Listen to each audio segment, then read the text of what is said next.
అందరికీ నమస్కారం. ఇది నేను బీప్ పిండితో బీపుంటలు చేసి చూపిస్తాను చూడండి. ఇది కేరళ వాళ్ళ స్టైలు. వాళ్ళు వచ్చేసి కోల్కట్ట అంటారు, దీన్ని కోల్కట్ట అని అంటారు. నేను ఈ కప్పుతో ఒక కప్పు అర్థం తీసుకున్నాను. ఇది వేసుకున్న తర్వాత ఒక కొంచెం చిటికెడు సాల్ట్ వేస్తాను.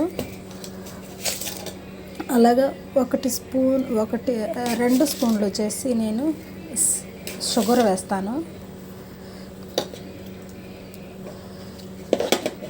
అలా వేసిన తర్వాత నెయ్యి వేస్తాను.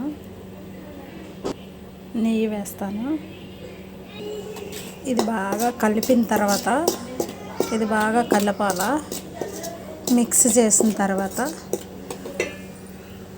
నేను హాట్ వాటర్ తీసుకున్నాను.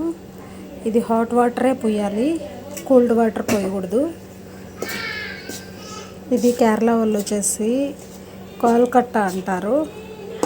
మనం వచ్చేసి బీప్ పిండి ఉంటలు, సున్నుండలు అలా ఒక్కొక్క విధంగా ఒక్కొక్కసారి అనుకుంటారు. ఇది మనం వచ్చేసి వినాయక చవితికి, విఘ్నేశ్వరుడికి పెడతాం చూడండి. ఒంట్లో అలా ఉంటాయి. బాగా మిక్స్ చేసుకోవాలి. చూడండి, ఈ కన్సిస్టెన్సీ రావాలి. మనము మిక్స్ చేసి పెట్టుకుంటే ఇలా ఈ మాదిరి ఉండాలి. మీకు చేతికి కన్నా అంటుకుండేట్టుగా ఉంటే కొంచెం నెయ్యి అయినా ఆయిల్ అయినా వేసుకొని పైన అంటుకోకుండా ఉండేదానికి. ఓకేనా, నెక్స్ట్ ప్రాసెస్ చూపిస్తాను. ఇప్పుడు చూడండి, దీంట్లోకి వచ్చేసి 1 టీ స్పూన్ వచ్చేసి షుగర్ తీసుకుంటున్నాను. ఇది ఇప్పుడు వచ్చేసి తర్వాత ఇది చెక్క అంటే మన ఇండియాలో వచ్చేసి పనసకాయ పండు ఉంటుంది కదా, పనసకాయ వచ్చేసి ఇది బెల్లము పనసకాయ ఇది బాగా వాళ్ళు మిక్స్ చేసి కేరళ నుంచి తీసుకొని వచ్చినారు. నేను వంటలు చేయబోతున్నాను ఇప్పుడు. చూడండి, దీంట్లో వేస్తున్నాను. అది కొంచెం ఎక్కువ తెచ్చినారు. రోజు కొంచెం అట్ట ఈవినింగ్ స్నాక్స్కి నేను చేస్తూ ఉన్నాను. దీంట్లోకి యాడ్ చేస్తున్నాను కోకోనట్, అలాగే ఎలాచి, కొంచెం 1 టీ స్పూన్ అంటే చిన్నది నేను తీసుకుంటుంది. ఇలా ఉంటుంది నేను తీసుకుంటే టీ స్పూను. దాంతో వచ్చి 1 స్పూన్ వచ్చేసి జీలకర్ర వేసి సాజీరా వేసి ఇది బాగా మిక్స్ చేస్తాను. వాళ్ళు ఆ క్వాంటిటీలో వాళ్ళు తెస్తే నేను ఇలా దీన్ని ప్రిపేర్ చేసి నేను ఆ మాదిరిగా వంటలు చేసేస్తాను. అవి చాలా టేస్ట్గా ఉన్నాయి అంటున్నారు. ఈ ప్రాసెస్, ఈ పనసకాయ ఈ మిశ్రమం తయారు చేసేది నేను ఒకసారి మీకు వాళ్ళని అడిగి నేను చూపిస్తాను. చూడండి, వాళ్ళు నిలువుగా పనసకాయ సీజన్లోనే కదా మనకు దొరికేది. వాళ్ళకి అన్ సీజన్ అయినా కానీ వాళ్ళు ఈ మాదిరిగా ఫ్రీజర్లో పెట్టుకొని తీసి బయట పెట్టుకొని చేసుకొని తింటారు. చాలా టేస్ట్గా ఉంటుంది, పిల్లలకి మంచిది. వాళ్ళు ఎప్పుడు పనసకాయలు తినాలన్నా ఇలా వాళ్ళు చేసుకొని తింటారు. ఇది వాళ్ళ వంట, కేరళ స్టైలు. చూడండి, బాగా మిక్స్ చేసి పెట్టుకున్న ఇది బెల్లము, పనసపండు, అలాగే కొబ్బరి, యాలక్కాయలు, జీరగా సాజీరా, అలాగే 1 టీ స్పూన్ వచ్చేసి షుగరు వేసినాను.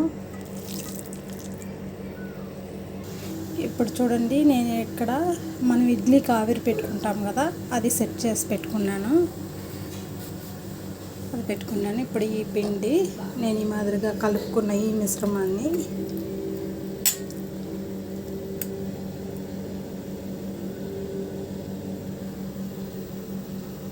వచ్చేసి ఇప్పుడు చూపిస్తా చూడండి. అన్నీ రౌండ్గా బౌల్ చేసి ఇక్కడ పెట్టి స్టీమ్ చేసుకున్నాము.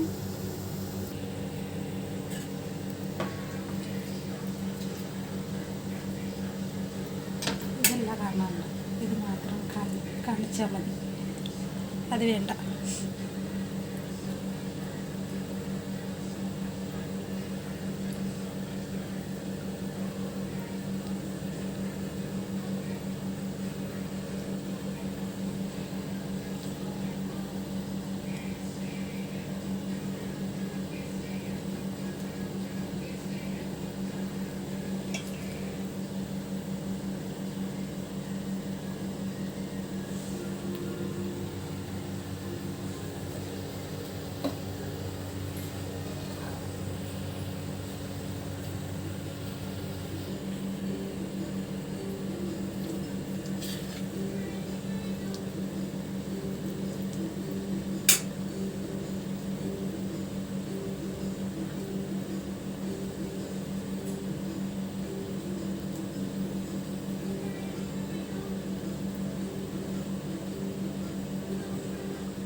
చూడండి, నేను ఇలా చేసేసుకున్నాను, అన్నీ రౌండ్ షేప్లో చేసి ఇప్పుడు స్టీమ్ పెట్టుకుంటున్నాను.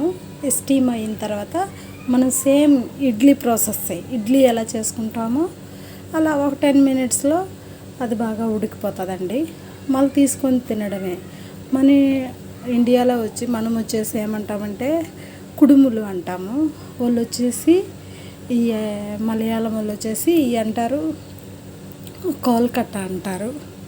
మీకు నచ్చితే లైక్ చేయండి, షేర్ చేయండి, సబ్స్క్రైబ్ చేసుకోండి. మీకు ఏదన్నా డౌట్ ఉంటే కామెంట్స్ పెట్టండి, నేను దాంట్లో మీకు చెప్తాను. Okay, thank you.